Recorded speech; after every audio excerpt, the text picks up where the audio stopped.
Bliv klogere på investeringsmuligheder og om, hvad der findes. Undersøgelser viser, at kvinder ofte træffer bedre investeringsbeslutninger end mænd, da de er mere risikobevidste og langsigtede i deres tilgang. Der er flere investeringsmuligheder, herunder aktier, høj risiko og potentiale for stor gevinst gennem virksomheders vækst. 2.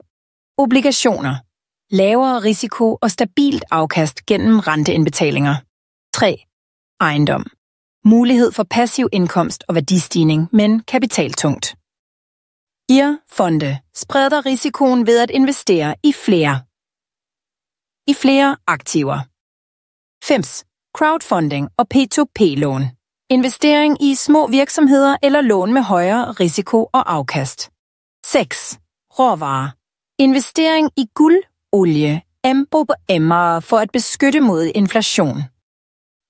Kryptovaluta. Høj volatilitet og risiko, men stort gevinstpotentiale. 8. Pension. Langsigtet opsparing gennem pensionsordninger. De mest populære investeringsmuligheder er daytrading on aktier og kryptovaluta. Det kræver viden at starte. Alt kan læres gratis og stop med at betale andre kursussælgere. Se mine forskellige YouTube-videoer og undersøg nærmere, så er du klar til at starte. Har du spørgsmål, så skriv det i kommentarfeltet.